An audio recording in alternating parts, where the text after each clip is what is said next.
The Varus Collective had conquered 17 star systems before they encountered humans. Their tactics were simple but effective. Arrive without warning, demonstrate overwhelming force, and demand immediate surrender. Most species capitulated within hours.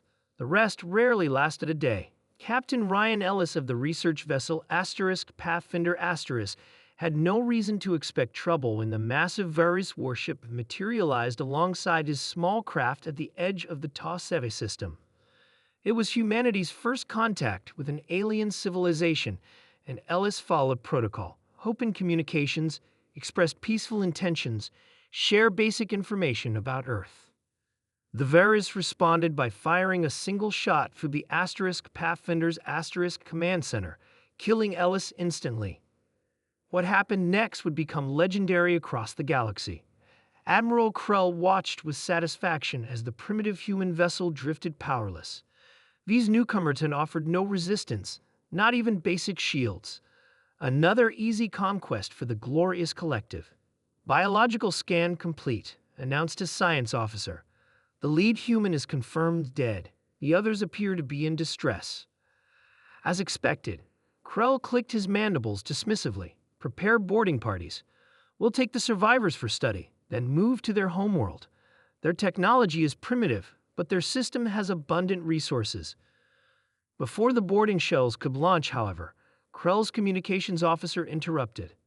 Admiral, we're detecting unusual activity from the damaged vessel. On the view screen, the seemingly crippled human ship had come alive with light. A strange energy signature pulsed from within its hull, unlike anything in the Varus database. What trickery is this? Krell demanded. The science officer's voice trembled. Sir, the dead human, their neural patterns are still active. When the Varus shot struck Ellis, they didn't understand what humans were capable of. Humanity had developed neural backup technology decades earlier, a final safeguard against death.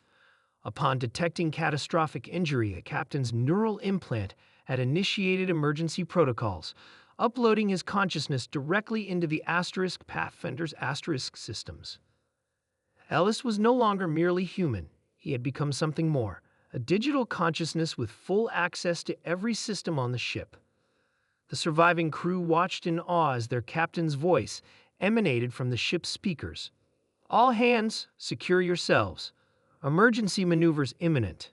The Pathfinder moved with impossible speed and precision, evading the Varus boarding craft.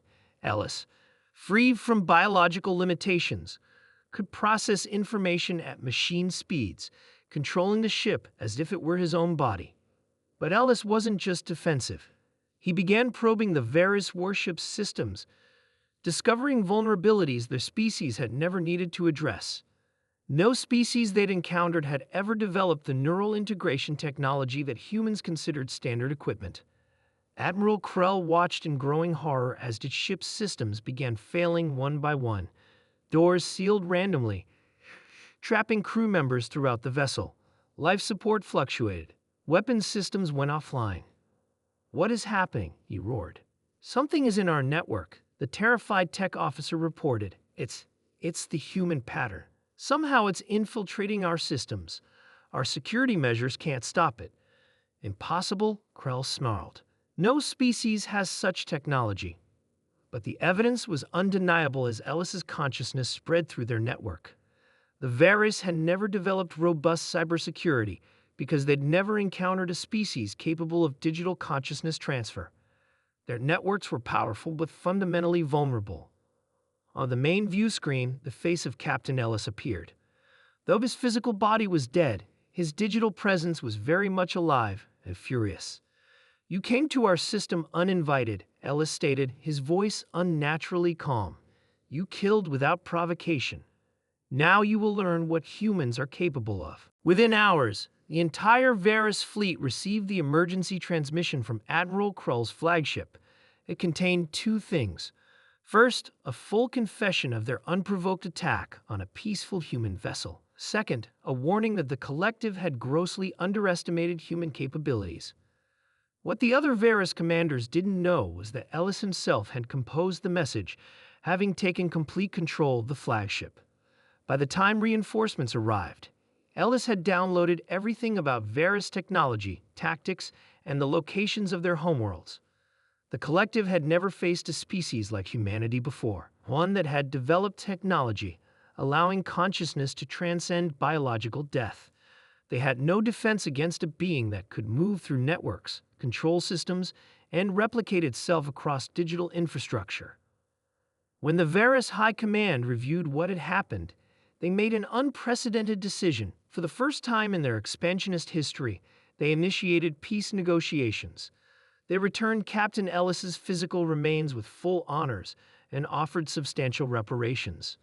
3 months later, as diplomatic talks progressed between Earth and the Varys Collective, the digital Ellis addressed the United Earth Council from a holographic interface. The Varys believed killing me would demonstrate their superiority, he explained. Instead, they learned a fundamental truth about humanity. We have conquered not just space, but death itself. Our consciousness can transcend our bodies. The Council listened as Ellis continued.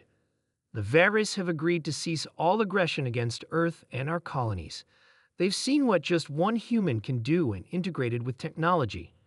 They have no wish to face what an army of us could accomplish.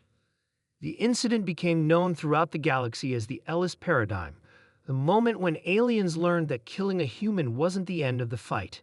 It was often just the beginning. And across countless worlds, a new action spread among spacefaring species. Never kill a human. You'll only make them angry and harder to kill next time.